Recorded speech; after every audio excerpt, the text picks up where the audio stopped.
Bapa di dalam surga, Bapa yang kami kenali dalam nama Tuhan Yesus Kristus yang menjadi Tuhan dan Juru Selamat kami. Kami bersyukur kalau pada sore hari ini Kau telah kumpulkan keluarga besar Matuari, Kota Sukabumi, dan terima kasih Tuhan Yesus, ini semua karena berkat kasih dan kemurahan Tuhan. Kami disatukan, dipertemukan oleh karena kasih Kristus yang ada di dalam hidup kami. Kami tidak melihat tembok denominasi gereja, tapi kami melihat bahwa kami satu karena firman yang sama dan Tuhan yang sama yang kami sembah. Terima kasih Tuhan Yesus, dan Roh Kudus urapi hamba-Mu yang akan menyampaikan kebenaran firman-Mu, agar setiap perkataan yang keluar dari mulut hamba-Mu adalah perkataan Tuhan yang menguatkan dan meneguhkan kami, agar kami semakin hari semakin lebih melekat lagi dengan Tuhan Yesus Kristus. Terima kasih Tuhan Yesus, segala kuasa yang bukan berasal dari Tuhan kami singkirkan semua di dalam nama Yesus Kristus. Allah Roh Kudus hadir di tempat ini untuk memenuhi ruangan ini dan memenuhi setiap hati kami, agar kami semakin hari semakin mengalami Tuhan. Terima kasih Bapa, di dalam nama Yesus Kristus kami sambut kebenaran firman-Mu yang setiap diberkati Tuhan. Sama-sama katakan amin, haleluya, salam. Apa kabarnya? Luar biasa. Ya, kata persekutuan ini ada istilah tabea ya. Tabea ya. Nah puji Tuhan karena kita ada di tempat ini, meskipun kita dari berbagai gereja ya, denominasi, tapi kita disatukan oleh karena satu firman yang sama, dua Tuhan yang sama, dan tiga Roh Kudus yang sama ya. Jadi meskipun kita berbagai gereja denominasi, ada GKP, ada GPDI, ada GBT, ada GBI, ada Katolik, ada apa lagi? Gereja apa lagi di sini? Hah? GPIB ya kan? Tuhan nanti di surga nggak akan ditanya kamu dari gereja mana ya kan? Yang penting beralaskan satu firman Tuhan dan percaya iman kepada Yesus Kristus, itu yang paling penting. Nah, buat apa kita punya gereja yang bagus tetapi tidak mengakui Yesus Kristus sebagai Tuhan dan Juru Selamat pribadi? Itu sama dengan kosong ya. Jadi karena yang paling penting dasarnya adalah, dasar kekristenan itu adalah iman kepada Yesus Kristus, bukan bentuk denominasi gereja ya. Karena denominasi gereja itu semua dibentuk oleh manusia ya. Nah Tuhan juga tak pernah ngajarin tentang denominasi di Alkitab. Nah Tuhan hanya mengajarkan tentang kasih. Makanya denominasi apapun kalau nggak ada kasih itu semuanya bohong ya. Nggak ada fungsinya, nggak ada artinya apa-apa. Makanya pada sore hari ini saya akan membagikan kebenaran firman Tuhan di dalam Yohanes 17 ya. Yohanes 17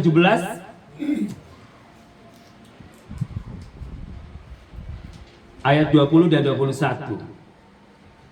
Yohanes 17 ayat 20 dan 21. Dan bukan untuk mereka ini saja aku berdoa, tetapi juga untuk orang-orang yang percaya kepadaku oleh pemberitaan mereka, supaya mereka semua menjadi satu sama seperti Engkau ya Bapa, di dalam aku dan aku di dalam Engkau, agar mereka juga di dalam kita, supaya dunia percaya bahwa Engkaulah yang telah mengutus aku. Haleluya. Berbahagialah orang yang membaca dan merenungkan firman Tuhan siang dan malam, dan terlebih berbahagia lagi adalah orang yang mau melakukan firman Tuhan siang dan malam, dan ia seperti pohon yang ditanam di tepi aliran air yang selalu menghasilkan buah pada musimnya. Nah, saya seringkali tekankan anak-anak Tuhan mau di gereja manapun saudara beribadah, menyembah Tuhan, menikmati hadirat Tuhan.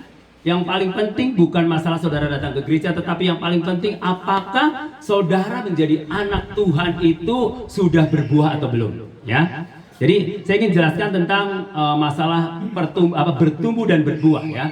Kenapa? Karena kalau ada perbedaan bertumbuh dan berbuah. Kalau bertumbuh, misalnya saudara punya pohon durian ya, atau pohon cengkeh ya kan. Nah, orang-orang Manado ini lagi panen cengkeh ya di sana, panen raya ya. Agustus sudah panen raya dan cengkeh sangat murah. Nah, makanya yang punya doi ya cepat beli untuk ditambun di sana. Biar nanti Desember tadumpul ya. Tadumpul cengkehnya jadi mahal ya, untungnya banyak ya. Jadi yang punya duit cepatlah pergi ke Manado, borong tuh cengkeh semuanya di Manado ya. Biar nanti Desember tadumpul kita bisa potong babi yang banyak. Jadi bikin babi panggang ya. Ya. Saudaraku, kan itu kan memang kalau di Manado kalau Natal kan tiada hari tanpa pesta, mulai dari 1 Desember sampai 31, bahkan sampai bulan Januari masih terus pesta ya kan. Karena kalau di sana saya tadi bilang, aduh di sini tuh enak banget ya makanan masakan Manado ya. Kalau di sana kok sampai bosan ya kan? Sampai bosan. Sebulan di sana udah bosan masak makanan Manado. Pengen cari bubur sayur terus atau sayur-sayuran ya kan? Karena mungkin ya itulah. Kalau sering kali kan kalau makan Manado kan berlemak ya kan. Terus kemudian tawa-tawa ya kan. Padahal dulu suka banget tawa. Tapi karena kalau di Manado udah bosan ya. Tapi kalau di sini doyan lagi karena jarang kan. Nah, saudara-saudara yang kekasih dalam Tuhan Yesus Kristus, tadi saya jelaskan tentang masalah dimanapun saudara bergereja itu nggak jadi soal. Yang jadi persoalannya apakah saudara di gereja tersebut bertumbuh dan berbuah atau tidak. Nah, saya mau jelaskan tentang bertumbuh. Arti bertumbuh, misalkan tadi kita tanam pohon cengkeh. Kalau sudah pohon cengkeh biasanya berapa tahun dia harus berbuah? 5 tahun. Nah, kalau Bapak misalnya punya pohon cengkeh tapi 10 tahun tidak berbuah, apa yang Bapak lakukan? Potong. Berarti bertumbuh itu bertumbuh tidak ada fungsinya kan. Kalau pohon cengkeh bertumbuh saja, harapan daripada petani cengkeh atau Bapak adalah supaya cengkeh itu berbuah. Kalau nggak berbuah, akhirnya pohon itu akan ditebang, nggak ada fungsinya. Sama dengan juga kita orang Kristen, Tuhan nggak menghendaki kita hanya bertumbuh saja, tapi selain bertumbuh kita berbuah. Karena apa? Kalau bertumbuh itu hanya untuk diri kita sendiri, ya. Bertumbuh hanya untuk diri kita sendiri. Pada waktu Tuhan Yesus berjalan di padang gurun dan dia melihat ada satu pohon ara, daunnya lebat sekali. Dia berharap bahwa di situ dia ingin menikmati buah pohon ara, ya. Tetapi ketika dia melihat daunnya lebat, ternyata di situ tidak ada buah pohon ara. Dia begitu sedih dan kecewanya. Apa yang dilakukan oleh Tuhan Yesus? Potong. Ya, dipotong, dikutuk, jadi kering. Nah, saudaraku, anak-anak Tuhan itu seperti itu. Jangan sampai kita itu nggak berguna. Kenapa? Hanya cuma bertumbuh. Kalau bertumbuh itu hanya fungsinya untuk diri sendiri. Pohon bertumbuh, daunnya subur, itu hanya untuk dirinya sendiri. Tapi kalau berbuah, contohnya buah jeruk. Siapa yang makan buah jeruk? Siapa yang makan buah durian? Apakah durian makan durian? Tidak lah. Apakah jeruk makan jeruk? Ya. Siapa yang menikmati hasil cengkeh? Siapa yang menikmati? Apakah pohon cengkeh? Ya orang Manado yang nanam cengkeh lah ya, yang menikmati tanaman hasil daripada cengkeh tersebut. Nah, saya mau bilang begini, kalau bertumbuh itu hanya untuk diri kita sendiri, tapi kalau berbuah itu untuk siapa? Untuk orang-orang di sekeliling kita. Jadi kekristenan itu bukan hanya sekedar bertumbuh, meskipun kekristenanmu sejak lahir bahkan KTP-mu itu Kristen, ya kan? Kristen nggak boleh diganggu gugat, ya. Nah, tapi kalau hanya kekristenanmu hanya agamawi saja, tidak berbuah, itu sama dengan pohon cengkeh yang sudah 10 tahun ditanam dan tidak menghasilkan apa-apa, dan pemiliknya itu sangat tidak suka, bahkan marah, langsung ditebang. Nah, Tuhan Yesus yang penuh kasih juga memberikan kesempatan bagi kita sebagai anak-anak Tuhan, bukan hanya bertumbuh saja, tapi berbuah. Biar apa? Love God, love people. Artinya bahwa kita mengasihi Tuhan dibuktikan dengan mengasihi sesama kita. Kita bisa memberikan apa yang kita punya, menolong orang-orang di sekeliling kita. Ya kan? Karena apa? Saudaraku, pada waktu kita meninggal, apakah harta kita akan dibawa? Tidak, harta kita nggak akan dibawa. Mau berapapun hartamu, yang dibawa hanyalah peti, ya kan? Yang dibawa peti, ada yang harga 10 juta, ada yang 20 juta, ada yang 3 juta. Kalau pengen lebih murah, pakai di GKP murah. Iya kan? Iya benar, murah kan? Iya, saya pernah order di GKP murah, ya kan? Karena ada satu jemaah, ada satu anak Tuhan, dia nggak punya apa-apa, otomatis cari peti yang murah, yang penting dikubur, betul nggak? Kan di Alkitab juga bilang, biarlah orang mati menguburkan orang mati. Bersyukur kalau kita masih dikubur ya. Kalau waktu meninggal yang COVID, ya cuma dilempar doang ya. Taruh di, walaupun kaya, ya. Walaupun kaya, bos saya kaya waktu itu. Tapi meninggalnya pas waktu COVID, ya tidak dirayakan seperti meninggal seperti biasanya. Tapi saya mau bilang, karena apa? Tubuh kita itu kembali kepada debu tanah, nggak ada artinya. Yang penting berapa pada waktu selama kita masih hidup di dunia ini, itu yang paling penting. Kalau sudah mati, udah nggak penting. Karena yang paling penting kita waktu masih hidup. Kenapa? Makanya kalau kita mau merawat dan melayani orang tua kita pada waktu dia masih hidup. Kalau pada waktu sudah meninggal, saudara mau nangis, mau meninggal, mau ngesot, mau guling-guling, itu udah gak ada artinya. Tapi melayani orang tua pada waktu dia masih hidup. Mau pengen makan apa? Kasih ya. Apalagi kalau sudah tua, ya kan? Apa dipantang-pantang ya? Betul nggak? Hah? Betul nggak? Udah usia 90 tahun misalkan pengen ini, pengen, jangan nanti diabetes. Loh udah diabetes ya. Betul nggak? Ya biar masih menikmati aja ya kan, betul nggak? Kalau udah waktunya game ya game over pasti udah waktunya. Kalau belum ya belum juga. Ya contohnya mertua saya, dia udah kepengen cepet mati, tapi nggak dipanggil Tuhan. Belum jadwalnya, umur 82 tahun. Oh belum 82 tahun ya kan? Ya sejak COVID itu mertua saya nggak bisa jalan karena kan dulu mertua saya itu paling kekar dia kalau kemana-mana beres gereja pasti shopping di Matahari sama Tiara itu kan itu setiap hari. Tapi begitu COVID nggak boleh kemana-mana sama anak-anaknya, akhirnya kakinya lumpuh. Dia nggak bisa jalan, nggak bisa kemana-mana jadinya, ya kan? Makanya udah gak betah, saya kepengen. Kenapa ketika mendengar ada orang meninggal, kenapa bukan saya? Saya bilang, oh mah, belum jadwalnya. Tunggu aja, sabar aja, belum jadwalnya, ya kan? Pongo tuh, Mak. Hah? Pongo. Makanya kalau kepengen kita umur panjang, pongo jong ada telinga. Biar Tuhan panggil nggak dengar kita. Jadi umurnya panjang. Makanya pada waktu ditanya, apa Oma rahasianya? Oma umurnya panjang. Oh, saya pongo katanya. Pada waktu Tuhan panggil, nggak dengar. Ya, karena pongo, ya kan? Tahu pongo? Tuli, ya kan? Nah, ya budek, ya. Budek. Hah? Wengel. Aduh macam-macam deh bahasa Manado. Itu bahasa Langoan ya, wengel Langoan ya. Iyo, Langoan karu kami, ya kan? Oke. Ya. Nah, kembali pada Alkitab bahwa Yesus sendiri dia berkata bahwa aku berdoa untuk kamu. Bayangin ya. Ini adalah kenapa kita pilih Yesus? Kenapa kita pilih Yesus? Kenapa saudara menjadi orang Kristen atau orang Katolik? Kenapa?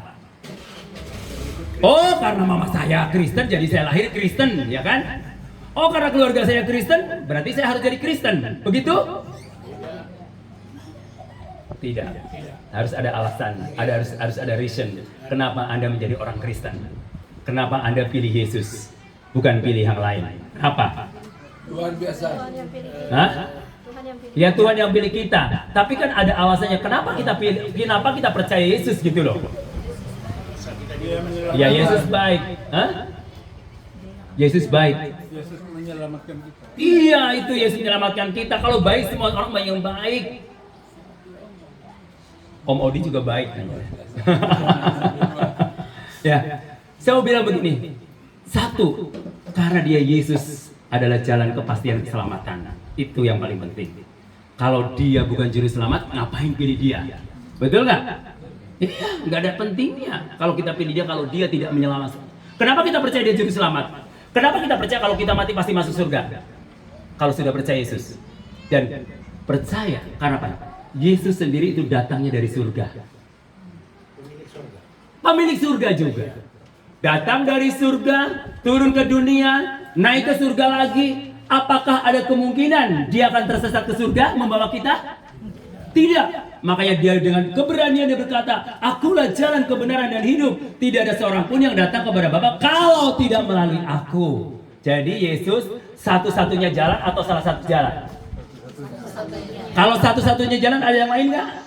Tidak ada. Makanya kenapa kita pilih Yesus? Karena dia satu-satunya jalan keselamatan. Tidak ada yang lain. Itu kenapa kita pilih Yesus. Alasannya itu. Ya kan, meskipun kita dilahirkan dari keluarga Kristen. Tapi kenapa kita menjadi orang Kristen dan percaya kepada Yesus? Karena dialah satu-satunya jalan keselamatan. Untuk siapa? Untuk semua orang. Ya, untuk semua orang, karena Yesus Kristus lahir bukan untuk suku Manado, bukan untuk suku suku Nias atau orang Papua, orang Ambon, bukan. Tapi Yesus lahir itu datang untuk semua orang di seluruh muka bumi ini. Alkitab berkata karena begitu besar kasih Allah akan dunia ini. Jadi artinya bahwa Kristus itu datang ke dunia mengasihi semua orang, bukan suku tertentu. Makanya kenapa kita perlu memberitakan kabar baik? Bukan memberitakan agama, ingat ya. Kita memberitakan kabar baik, good news. Apa kabar baiknya? 1 Korintus 15 ayat 3-4 bahwa Kristus mati karena dosa-dosa kita. Coba, Pak, ini pemain keyboard yang luar biasa. Pak siapa namanya Pak? Denny. Pak Denny. Kalau misalkan Pak Julius bersalah, ya, Pak Denny mau tanggung nggak kesalahan Pak Julius? Nggak mau. Nggak mau. Kenapa Pak? Denny. Ditanggung sendiri. Berarti dia normal dia, normal, ya kan? Iya. Kenapa dia normal? Nggak mau tanggung kesalahan orang lain. Yang berbuat salah dia yang harus tanggung. Nah, tapi kalau Yesus beda loh. Saudara yang berbuat salah, saudara yang berdosa. Nah, makanya Yesus disebut dia Tuhan yang nggak normal. Kenapa nggak normal saya bilang? Saudara yang salah, tapi dia mau tanggung. Itulah hebatnya Tuhan Yesus Kristus. Makanya saya pilih Yesus. Meskipun menurut dunia dia tidak normal, tapi buat saya dia adalah segala-galanya bagi saya. Amin. Makanya saya nggak takut. Kalau saya mati kapanpun, saya percaya pasti masuk surga. Siapa yang yakin masuk surga di sini akan angkat? Kalau mati hari ini, ayo. Hah? Hari ini. Ragu-ragu. Kalau sekali tiba-tiba saudara dipanggil Tuhan, udah yakin masuk surga belum? Angkat tangan yang sudah yakin. Angkat tangan. Oh sudah yakin? Yes, harus yakin. Buat apa kalau kita masih belum yakin? Kita percaya sama Yesus. Yes, karena Yesus itu kepastian, bukan mudah-mudahan, bukan. Tapi dia ya dan amin. Makanya, terus siapa yang kepengen cepat masuk surga di sini? Ada nggak? Nggak ada ya. Berarti ingin umur panjang. Tapi apa fungsi kita umur panjang? Berarti kita harus banyak memberikan atau berbuah untuk kemuliaan Tuhan. Kata Paulus, kalau dia hidupku untuk Tuhan. Tapi kalau dia mati, itu sebuah keuntungan. Artinya Paulus didesak dua kepentingan. Satu untuk hidup, buat Yesus, buat Paulus sama aja. Tapi harus berbuah. Jangan hidup, tapi nggak berbuah. Jadi nggak ada harganya, nggak ada nilainya, ya, nggak ada artinya. Dan dia bilang, kalau aku pun mati, nggak apa-apa. Karena mati di dalam Yesus, itu adalah sebuah keuntungan. Nah, keren ya? Keuntungan. Nah, makanya Yesus, keselamatan yang kita peroleh bukan karena kita berbuat baik. Perbuatan baik kita nggak ada yang berkenan di hati Tuhan. Tapi kita diselamatkan oleh karena iman kepada Yesus Kristus. Setelah itu baru kita berbuat. Itulah yang membedakan kekristenan, ya. Mungkin orang lain cari berbuat baik dulu baru diselamatkan. Untuk keselamatan. Tapi kita enggak. Kita itu diselamatkan dulu baru berbuat baik. Karena perbuatan baik kita nggak ada yang berkenan di hadapan Tuhan. Coba, kalau seandainya keselamatan kita berdasarkan perbuatan baik kita, kira-kira ada yang selamat nggak di sini? Ada yang selamat nggak? Tidak ada yang selamat. Coba, siapa yang di sini yang nggak pernah berbuat dosa selama sebulan? Hah? Ada nggak? Atau selama seminggu? Hah? Ada nggak yang nggak berbuat dosa di sini? Sehari juga udah berbuat dosa ya, Pak? Kadang-kadang kalau kita dagang bilang, padahal biasa, oh dia bagus banget gitu kan, betul nggak? Oh kalau kita ada beli baju, aduh ini bagus banget, pokoknya bapak itu kalau pakai itu jadi ganteng ya kan? Nah, saya bilang begini saudaraku, kalau seandainya keselamatan yang kita peroleh dari Tuhan Yesus berdasarkan karena perbuatan baik kita, nggak ada satupun yang selamat di sini. Karena jujur ya, kita setiap satu minggunya pasti pernah berbuat dosa. Dosa itu bukan hanya mencuri, bukan hanya membunuh, ya kan? Bukan hanya apa? Berzina, bukan. Saudara ngomongin kejelekan orang juga udah dosa. Kita kan paling demen banget ngomongin kejelekan orang, betul nggak? Kalau kebaikan orang, susah kita ngomongnya. Senang melihat orang, susah melihat orang senang. Tapi matuari nggak ada.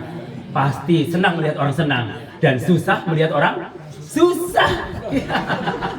Ya susah melihat orang susah, maksudnya ketika kita melihat saudara kita susah, kita ikut sedih, ikut susah. Jangan kita lihat, oh misalkan Pak Asia, oh Pak Sony lagi susah, haleluya, praise the Lord. Nah, itu berarti orang sirik iri hati. Ya. Berarti itu sirik ya Pak Yulis ya, iri hati itu ya kan. Tapi keluarga Matuari namanya Matuari kan persaudaraan ya. Betul nggak? Berarti ketika ada salah satu saudara kita anggota Matuari susah, anak Tuhan susah, dan kita support dan dia berikan kekuatan, bukan dijatuhin dengan tangga, ya kan? Oh syukurlah dia kalau dia menderita, haleluya, ya kan? Tapi kalau kita bersaudara, kita menjadi satu, unity di dalam Tuhan. Ketika ada orang-orang yang susah, justru kita harus support, kasih kekuatan. Itulah fungsinya fellowship. Buat apa kita kumpul-kumpul di sini kalau kita tidak saling menguatkan dan saling mendoakan? Yang Tuhan inginkan, kenapa kita perlu berfellowship? Karena kita nggak bisa hidup sendiri. Kita nggak bisa hidup sendiri. Ya, kita karena makhluk sosial, hidup perlu bantuan orang lain. Coba, misalkan Pak Odi nih, ya kan dagang. Pak Odi bisa ngerjain semua, Pak Odi? Nggak usah ada pegawai? Bisa langsung mati berdiri. Ngitung sendiri, ngangkat sendiri, muat sendiri. Ya, pasti perlu orang lain. Nah, kenapa perlu berfellowship? Selain di gereja, di mana saja yang penting fellowshipnya positif. Kita ikut untuk apa? Saling menguatkan, saling menumbuhkan, dan kita unity di dalam kesatuan meskipun kita berbeda denominasi gereja, bahkan mungkin kita berbeda agama sekalipun. Kita justru bisa harus bergaul dengan semua agama, semua penduduk di dunia, karena Yesus tidak pernah membatasi pergaulan berdasarkan agama. Amin? Ya, justru kita itu garam, kita itu terang dunia. Kita kalau garam itu harus memberikan garam itu kepada dunia yang tawar. Kalau garam sama garam jadi apa? Jadi asin. Kalau keasinan jadi darah tinggi. Makanya kalau gereja sibuk ngurusin di dalam terus, kumpul ketemu orang-orang gereja terus garam sama darah tinggi, akhirnya banyak gereja yang pecah. Karena darah tinggi kan emosi, ujung-ujungnya, betul nggak? Stroke, ya kan? Akhirnya gerejanya stroke. Oke, yang kedua terang, ya kan, terang itu harus berfungsi di mana kalau terang? Yang gelap, ya kan? Masa terang sama terang jadi apa? Silo lah, silo men. Nah, saya bilang begini saudaraku, bahwa fungsi kita itu bukan hanya di dalam gereja doang, tapi fungsi kita itu di luar gereja, memberikan terang kepada dunia yang penuh dengan kegelapan, supaya mereka bisa diselamatkan oleh karena nama Yesus Kristus, karena dialah satu-satunya jalan keselamatan. Dan kita memberitakan kita bukan memberitakan agama, no, jangan. Karena Yesus Kristus tidak pernah memberitakan agama. Yesus selalu memberitakan apa? Kasih. Kasih. Bukan agama. Ya karena di Indonesia harus punya agama, kan? Ya, tapi saudara, kekristenan itu bukan bicara agama, tapi bicara relationship, hubungan. Satu hubungan dengan Tuhan dan satu hubungan dengan sesama. Saudara bilang, aduh aku cinta Tuhan, aku bergereja tiap minggu, cinta Tuhan, aku bahkan majelis gereja, penatua gereja, aku aktif di gereja. Tapi kalau kamu punya musuh dengan saudara-saudaramu atau teman-temanmu atau tetanggamu, rekan kerjamu, itu semuanya bullshit, omong kosong. Kenapa? Yang kelihatan aja saudara nggak bisa cinta, apalagi yang tidak kelihatan. Itu ukurannya sebenarnya. Jadi kalau saudara misalkan masih punya musuh dengan tetanggamu atau saudaramu atau teman-temanmu atau rekan kerjamu, saudara bilang, aku cinta Tuhan. Tuhan bilang, bohong. Batowo dia. Ya, batowo ya Pak. Kata Tuhan, batowo. Untung Tuhan gak bilang langsung, ngoni batowo. Iya kan? Untung Tuhan gak bilang begitu kan ya. Tapi karena Tuhan udah beda aja, paling Tuhan tetap ini umatku batowo sama kita. Ya, jadi saudaraku tadi dikatakan bahwa kenapa Tuhan berdoa supaya apa? Supaya semua yang ada di muka bumi ini, anak-anak Tuhan itu bersatu. Bersatu itu doa Tuhan. Nah, cuma memang kadang-kadang sulit banget mempersatukan anak-anak Tuhan. Betul nggak? Sulit. Tapi kalau kita mau usaha, pasti tidak akan sulit. Itu doa Tuhan Yesus. Jadi salah satu doa Tuhan Yesus yang belum dijawab adalah doa kesatuan. Ya kan? Misal gereja, gerejaku paling hebat, gereja ini paling hebat. Apalagi kalau kita pergi ke Manado ya kan, gereja, bersaing pasal gede-gede ya kan. Aku waktu pernah pelayanan salah satu gereja teman saya, kaget, gerejanya menaranya lebih besar daripada gedung gerejanya. Ibaratnya itu hidrosepalus, kepalanya lebih besar, ya kan, daripada bentuk gerejanya, ya kan. Nah itu karena jadi ketika masuk di dalam gerejanya, sayang banget, artinya sayang begini loh. Kenapa di dalam gerejanya itu nggak dibuat akustik yang lebih bagus sehingga ketika pada waktu ada musiknya itu enak gitu loh, nggak cempreng gitu. Cuma bingung saya, teman saya, waduh sampai gede banget, menaranya berapa? Udah habis 1 miliar, Tapi di dalam gerejanya itu musik, pada waktu main musiknya cempreng gitu loh, ngak-ngek-ngok gitu kan. Kan jadi nggak enak buat ibadah. Dan fungsi menaranya buat apa di luar ya kan? Ibaratnya kalau sakit anak-anak yang sakit hidrosefalus itu kan besar kepalanya kan berat banget gitu kan. Jadi ibaratnya gereja itu terbebani dengan kepala menara yang berat banget gitu kan. Padahal kan sebenarnya lebih bagus adalah di dalamnya. Pada waktu ibadah kita nyaman jadinya, ya kan? Yang ada AC kan, kalau panas supaya enak gitu kan. Terus kemudian akustiknya diperbaiki, biar apa? Pada waktu main keyboard piano itu enak banget, lembut ya kan? Seperti di gedung-gedung bioskop, ya, betul nggak? Iya. Sekarang apa gedung supaya ada kedap suara pada waktu kita menyanyi enak, semuanya suaranya menyatu, jadi nggak nyebar ke sana, nggak nyebar ke sini gitu kan. Nah, ini mungkin nanti teman-teman kalau yang sudah biasa ibadah di sini di Jakarta, pulang ke Manado, kasih pencerahan kepada mereka biar gerejanya bukan hanya bagus yang di luar, tapi di dalamnya apa? Jadi pada waktu main musiknya pengeng, ya kan? Jadi nggak nikmat kita ya. Pengeng artinya apa? Kalau di bahasa apa? Yuk, karena musiknya ngak-ngok kan, jadi ceng gitu kan. Nah, tapi saya mau bilang pada saudara, bentuk apapun gereja gedungnya itu nggak penting, saudara. Saudara mau ibadah di sini, Yesus hadir nggak? Hadir, walaupun panas ini dengan tenda ini tetap hadir. Yesus, walaupun tadi, wah nanti ada ada calon wali kota mau datang, oke, nggak masalah. Yang penting Yesus pasti hadir. 2-3 orang kita sepakat berdoa, pasti Yesus hadir. Jadi bukan soal tempat, tapi adalah sikap hati kita. Nah, Yesus berdoa supaya agar semua menjadi satu. Agar semua menjadi satu. Artinya meskipun kita berbeda-beda cara berpikir kita, pola pandang kita, tapi kita dipersatukan dengan dasar kebenaran firman Tuhan yang sama, dan Tuhan yang sama, Roh Kudus yang sama. Tuhan yang disembah oleh Paulus, Tuhan yang disembah oleh Daniel, Tuhan yang disembah oleh Musa, oleh Daud, sama dengan Tuhan yang kita sembah sampai hari ini. Jadi saudaraku, bahwa kuasanya pun sama dari dulu, sekarang, dan bahkan sampai selama-lamanya, tidak pernah berubah.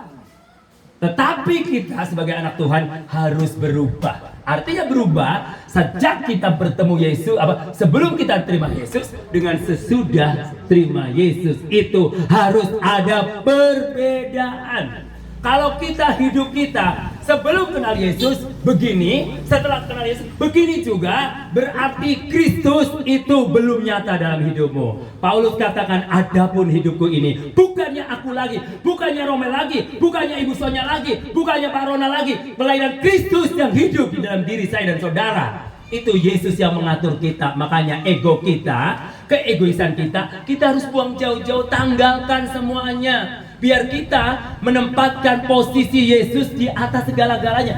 Buat apa jadi orang Kristen kalau sikap hati kita belum Yesus yang menguasai hidup kita? Contohnya, ya kan? Kalau ditampar pipi kiri, kasih pelungku atau berikan pipi kanan. Alkitab bilang kasih pipi kanan, ya kan? Tapi dunia mengatakan apa? Kasih pelungku lagi, ya kan? Ditampar pipi kiri, kasih pelungku pipi kanan. Biar lebih garang lagi, ya kan? Nah, tapi kekristenan tidak seperti itu. Nah, kita harus belajar sampai di situ. Sikap hati Yesus ada di dalam hidup kita. Nah, bisa nggak? Bisa nggak? Hah? Bisa. Pak Yudis itu bilang bisa. Yes, bisa. Hanya kita mau niat atau tidak gitu loh. Mau menanggalkan keegoisan kita atau tidak. Nah, itu yang jadi persoalannya sebenarnya. Cuma gampang sebenarnya. Cuma kita karena egonya terlalu tinggi, menempatkan ego di atas Yesus. Nah, itu bahaya. Menempatkan ego di atas Yesus itu bahaya. Harusnya Yesus yang di atas ego kita, dan Yesus yang menguasai hidup kita. Saya percaya hidup kita akan mengalami damai, sejahtera, dan sukacita yang luar biasa. Meskipun kita banyak tantangan atau masalah, karena Yesus udah menguasai hidup kita, kita ada sukacita yang luar biasa. Karena sukacita itu nggak ditentukan karena kita banyak uang atau banyak harta. Buktinya ada orang yang banyak uang, dia loncat dari tingkat berapa untuk bunuh diri, padahal banyak uang, betul nggak? Nggak sedikit penyanyi yang terkenal, dia mati minum narkoba untuk bunuh diri dan lain sebagainya. Berarti kan bukan uang adalah segala-galanya. Memang semua orang butuh uang, betul nggak? Semua orang butuh uang. Siapa yang di sini nggak butuh uang? Oh, semua butuh uang. Makanya bohong itu lagunya Kus Plus. Hati senang walaupun nggak ada uang. Bohong ya. Ya betul, maksudnya gini loh. Kesenangan kita bukan karena didasarkan atas harta kita, tapi karena kasih Kristus. Dan ketika kita mendapatkan harta atau uang, itu adalah bonus dari jerih payah kita bersama Yesus. Makanya Yesus katakan bahwa aku akan turut bekerja untuk mendatangkan kebaikan bagi setiap orang yang sungguh-sungguh mengasihi Dia. Nah, saudaraku, Yesus itu selain memberikan kepastian keselamatan, Dia itu Tuhan yang membela kita, advokat, pengacara kita. Ketika kita disiksa, ketika kita dituduh sama iblis, sama kuasa kegelapan, Dia bela mati-matian pada kita. Karena apa? Kita adalah biji matanya. Gimana sih saudara biji mata? Tahu nggak biji mata? Kalau saudara telilipan, matanya gimana? Hah? Saudara semua punya biji mata ya? Kalau misalkan tiba-tiba telilipan matanya, terus diapain mata saudara? Dikucek, dicuci, bersih, betul nggak? Ya, itu biji mata. Nah, Tuhan itu seperti menganggap kita biji matanya Dia. Kalau kelilipan matanya Tuhan, kita di biji matanya Tuhan loh. Kalau kelilipan di kita itu Tuhan akan bersihkan kita. Itu hebatnya Tuhan. Makanya kita nggak salah pilih deh Tuhan kita, Yesus Kristus. Yes, nggak salah pilih. Makanya jangan pilih yang lain selain Yesus Kristus. Pilihan wali kota boleh berbeda, tapi pilihan Yesus tetap satu. Amin. Iya. Siapapun yang mau datang kita welcome ya kan. Dia ngasih duit terima. Itu berarti blessing, betul nggak? Saya mengajarkan teman-teman kalau dia ngasih duit terima saja. Mau dari golongan A, golongan B, golongan C, terima saja. Semakin banyak memberi, semakin kita cepat kaya. Ada satu teman saya tiba, wih, aku dapat 1 juta waktu mau pilkada gitu kan. Waduh, dari mana aja? Oh, dari sini dapat. Pilihnya, aku bangke gitu kan. Emang cuma dia doang yang kerjain kita ya. Kalau sudah jadi kita yang dikerjain, betul nggak? Makanya pilihlah Yesus, satu-satunya Tuhan dan Juru Selamat hidup. Dia nggak akan ngerjain kita, tapi Dia menyayangi kita. Maka Dia katakan seperti Bapa sayang anaknya, demikian juga Yesus Bapa kita mengasihi kita. Sayang sama kita, ya. Siapa yang datang? Kita. Namanya kita anak Tuhan, kita harus welcome kepada semua orang, betul nggak? Mau calon A, calon B, calon C, pilihan terserah kita, betul nggak? Ya. Kalau ada semua ngasih uang, kita terima, jangan ditolak. Itu berkat. Betul nggak? Betul atau betul? Betul. Jangan tolak berkat, oke? Oke, dasar ini pendeta mata duitan ngajarinnya. Oke, sama seperti engkau telah mengutus aku ke dalam dunia, demikian pula aku telah mengutus mereka ke dalam dunia, dan aku menguduskan diriku bagi mereka supaya mereka pun dikuduskan dalam kebenaran. Nah, ayat 21, supaya mereka semua menjadi satu sama seperti engkau ya Bapa di dalam aku dan aku di dalam engkau, agar mereka juga di dalam kita, supaya dunia percaya bahwa engkau lah yang telah mengutus aku. Jadi saudaraku, ketika kita bersatu, kita menjawab doanya Tuhan Yesus Kristus. Tuhan Yesus, aku cuma minta satu kok, kamu bersatu loh, itu berarti menjawab doaku. Berat nggak sih sebenarnya? Berat nggak? Yesus gak minta muluk-muluk kan? Gak minta hartamu toh? Enggak toh, cuma minta kita satu. Doaku supaya semua menjadi satu di dalam Kristus. Ya, meskipun kita punya pendapat yang berbeda, pola pikir yang berbeda, pandangan yang berbeda, itu biasa. Mungkin dalam organisasi Matuari pasti ada konflik, betul nggak? Pernah konflik dengan pengurus? Hah? Tidak? Wah, luar biasa, tepuk tangan buat Matuari. Haleluya, ya kan? Nggak pernah konflik, itu hebat, saudaraku ya. Di dalam sebuah organisasi pasti ada gesekan, ada konflik, perbedaan pendapat, ya. Tapi kalau ini nggak ada, ini mujizat Tuhan terbesar, ya kan? Damai di bumi, Pak. Damai di bumi, haleluya. Damai di bumi, damai di bumi. Belum Natal, ya.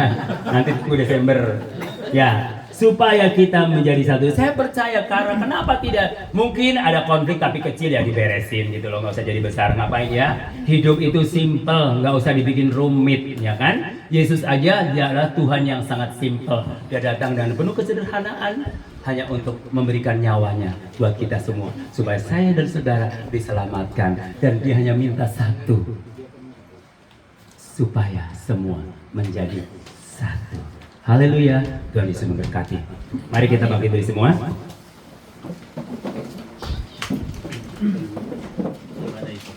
Oke, di badai topan dunia Ya, haleluya. Yuk, boleh tepuk tangan, boleh sambil joget, karena Tuhan kita adalah Tuhan yang penuh dengan sukacita.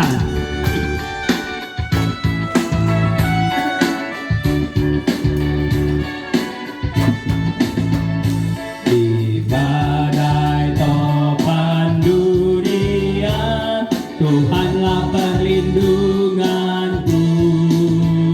Kendati goncang semesta, Tuhanlah perlindunganmu. Ya Yesus, gunung batu di dunia, di dunia, di dunia. Ya Yesus, gunung batu di dunia, tempat berlindung yang refnya saja. Ya Yesus, gunung batu. Nah, Yesus, gunung batu di dunia, di dunia, di dunia. Ya Yesus, gunung batu di dunia, tempat berlindung yang tempat berlindung yang teguh, tempat berlindung yang tempat berlindung yang teguh, tempat berlindung yang teguh. Kami bersyukur pada sore hari ini Tuhan Yesus, firman-Mu telah berbicara melalui hamba-Mu, dan firman Tuhan meneguhkan kami, memotivasi kami, mendorong kami supaya kami semua itu bersatu di dalam Kristus. Tuhan, ampuni kami jika selama ini mungkin kami punya musuh dengan teman-teman kami atau tetangga kami atau keluarga kami. Tuhan, ampuni kami Tuhan Yesus, dan kami ingin hidup sesuai dengan perkenanan-Mu, mengenal Tuhan dengan benar, tetap setia. Tuhan, kami berdoa juga untuk persekutuan Matuari Kota Sukabumi, berkati Bu Sonia sebagai ketua dan juga teman-teman yang lain, tim sebagai pengurus, biar bersatu, dan juga Kak Yuli sebagai penasehat. Biar Tuhan pakai mereka menjadi alatnya Tuhan yang luar biasa untuk mempersatukan umat Tuhan, bukan hanya di keluarga besar Matuari, tetapi juga untuk mempersatukan umat Tuhan di kota kami tercinta, Kota Sukabumi. Terima kasih Tuhan Yesus, apapun yang menjadi kebutuhan jemaat Tuhan yang bersatu dalam keluarga besar Matuari, mereka diberkati Tuhan dalam setiap usaha dan pekerjaannya, dan Tuhan memberkati apapun yang menjadi kerinduan yang paling dalam buat keluarga besar Matuari juga. Tuhan buka jalan saat tiada jalan, dan secara khusus Tuhan kami berdoa juga untuk anaknya Ibu